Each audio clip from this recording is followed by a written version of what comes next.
If you're having a panic attack right now, jump ahead of this intro to this timestamp to start the tapping technique.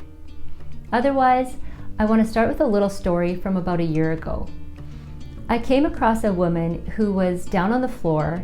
She was sobbing and trembling and was saying she was having a panic attack. I had a good feeling that tapping could help her out. So with her permission, I started tapping on the side of her hand and talking her into relaxation and safety. I don't normally start tapping on random people in public, but even if I didn't know her, I just felt compelled to help her in the heat of the moment. It wasn't long before she actually started to calm down, and as soon as she realized the panic attack had passed, she got really giddy with excitement. I remember her wiping her tears and saying that she's never recovered so quickly from a panic attack before, and that she's been having panic attacks since she was about 16 years old.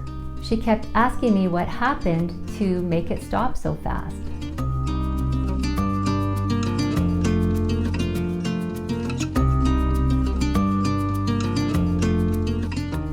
My name is Elena, and today we'll be tapping on panic attacks. Stick around to the end of the video where I'll show you a quick tip to use as soon as you feel any type of stress or panic starting. But for now, let's start by talking about panic. Panic is activated by triggers in our environment or in our mind, which causes a chain of physical reactions in the body, like changes in the heart rate or shortness of breath, for example. But during a panic attack, the nervous system is activating a heightened response from our mind's misinterpretation of these physical sensations as a sign of danger. A panic attack is a loop of feeling anxiety about feeling anxiety, or in other words, it's the fear of anxiety. When you subconsciously label the anxiety or the physiological reactions that happen in our body as bad or dangerous, that's what causes a panic attack to appear so suddenly. It's our relationship with anxiety and the subconscious judgment or belief that something is drastically wrong based on the feelings in our body. This activates the fight, flight, freeze response, even though there is no imminent danger or threat. But our physical symptoms convince us that we're in danger. This is different from when you actually are in danger, when there is a very real threat to your well-being happening in real time. When there is an identifiable danger, we can react to the danger and not the symptoms, whereas a panic attack has us reacting to the symptoms instead of the danger. So if your mind labels symptoms in your body as bad, or you worry that something is very wrong, and you're not sure what is causing these physical feelings, the more desperately you want it to stop. And the more you try to calm down, the more it intensifies the stressful sensations, which creates more worrying thoughts, which continues to send messages to your brain to keep the fight, flight, freeze response activated, which triggers more physical symptoms of the anxiety in the body, and so on and so on. The fear is perpetuated with this panic cycle. The other thing is, when someone always has fear and stress running in the background, depending on your relationship with anxiety, it can be really easy to escalate to a panic attack from this state. A chronically dysregulated nervous system sets the stage for a lot of struggle and suffering. On the stress cycle, it's a lot easier to skyrocket to a 10 from spending most of your time in a 6 or a 7 than it is from a 1 or a 2. This intensity of anxiety solidifies in your belief system that anxiety is dangerous. So if you suffer from panic attacks, it's because as soon as the amygdala in your brain notices any signs of anxiety in your body, it overreacts with activating an intense stress response. And quite often, even when you're not panicked, you tend to continually worry and anticipate that a future panic attack will appear. So to stop this panic cycle, We'll use tapping to process the fear and anxiety and create a space to sense into the fear instead of running away from it, which just fuels more fear. It's important to remind yourself that you're actually safe even with the anxiety, because anxiety is not bad. It's only your judgment of it being bad that holds you in it and causes you to suffer instead of being able to move through it. The big component of tapping is the somatic experience that sends a calming signal to the amygdala, the emotional response center of the brain. Practicing this will help to rewire the neural pathways in your brain to stop activating the sympathetic nervous system when there is no danger. If you're new to tapping and would like to watch my video on why or how it works and where the tapping points are, click on the link above or in the description box below. Whether you're remembering a panic attack or if you're in the middle of a panic attack right now, on a scale from 0 to 10, with 10 being the most intense, rate how high your panic feels. Now close your eyes and sense into your body for a moment. Notice all the ways the panic shows itself to you. It might be your increased heart rate, your breathing, sweating, dry mouth or dry throat, or maybe you're shaking. While we start tapping, pay attention to what comes up for you. Keeping your eyes closed while tapping on the eyebrow point, right where the eyebrow starts, notice how the panic feels in your body. What are the symptoms that lets you know it's happening? On the side of the eye, notice the ways it makes you feel so out of control. Under the eye on the bone, do you ask yourself, why does this always happen to me? Or find yourself saying, it always happens at the worst time? Above the chin, the more you want to stop it, the worse it seems to get. Collarbone, trust that you can actually take control of your emotions. Up until now, maybe your emotions took control of you, but you're learning how to purposely regulate your nervous system by switching from the sympathetic stress response to the parasympathetic rest and restore response.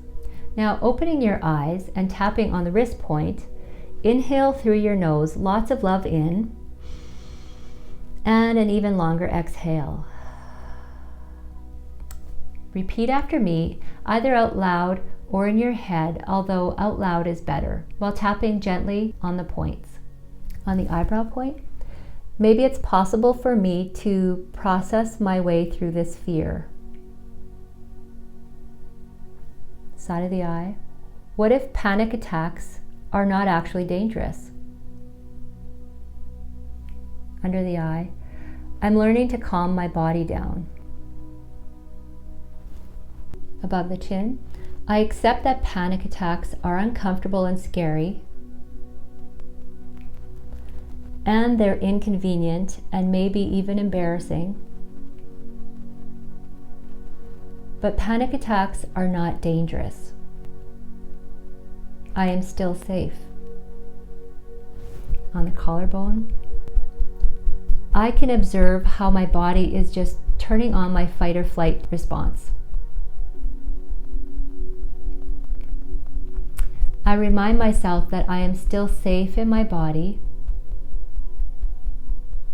even with this fear. What is the fear trying to tell me? On the eyebrow, I'm taking control of the present moment. Side of the eye, I am compassionate towards myself. Under the eye, I am okay even with these scary sensations in my body. Above the chin, I'm being kind and gentle to myself right now. Collarbone, I am reinforcing in my brain that I am safe and I deserve to feel more joy. Okay, on the wrist point, breathe lots of love in And an even longer exhale. On the eyebrow, I am trusting myself as I accept this fear. Side of the eye, fear is just a feeling. Under the eye, I can feel my feelings without wanting to run away. Above the chin, I am learning how to take my control back. Collarbone, I am willing to accept that I am safe right now. I am feeling my feelings without fighting against them. Eyebrow, I don't need to believe all of my thoughts. Side of the eye, I can notice when I'm catastrophizing, imagining the worst case scenario. Under the eye, when I say things like, what if I don't survive this? Or I just can't handle this. Above the chin, I can remind myself instead that I am safe.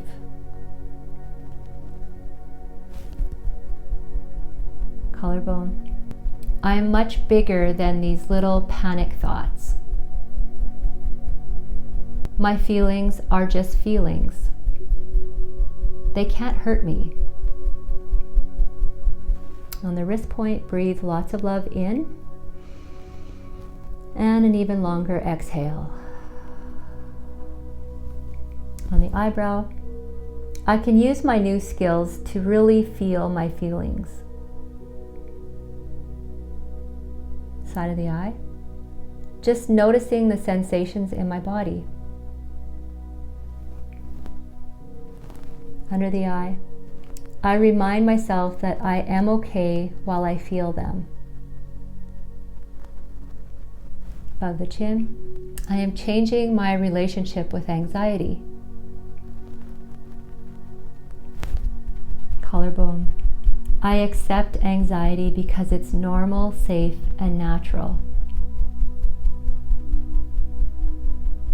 Eyebrow, anxiety no longer needs to feel like a big monster.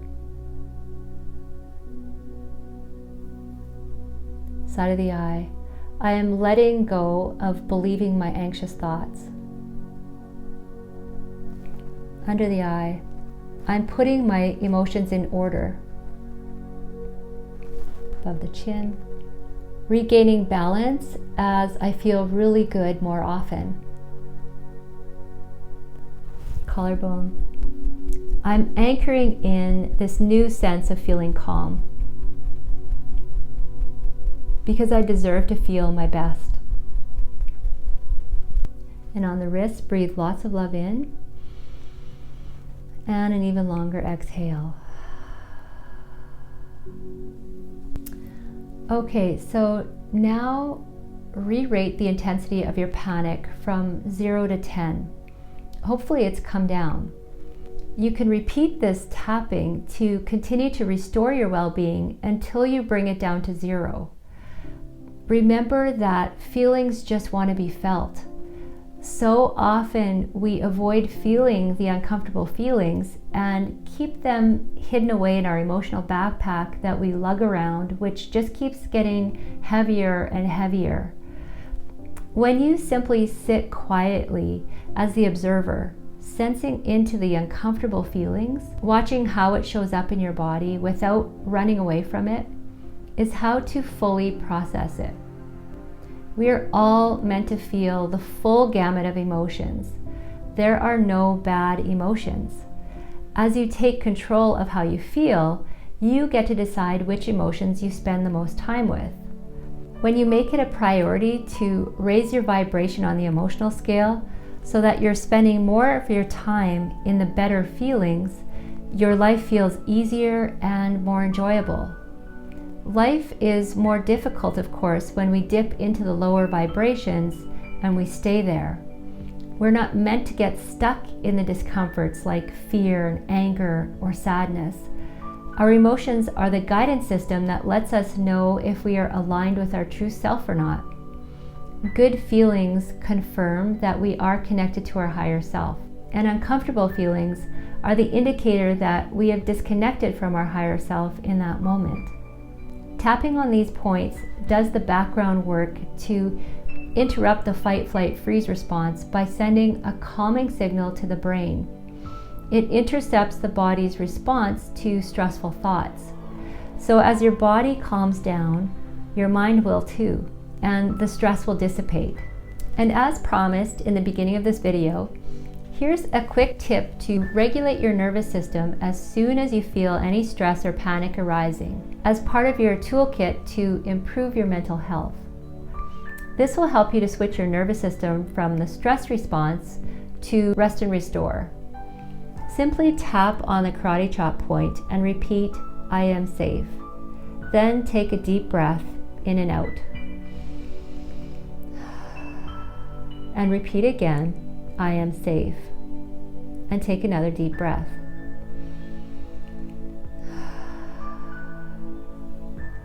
Continue this pattern for as long as it takes to regain a sense of calm.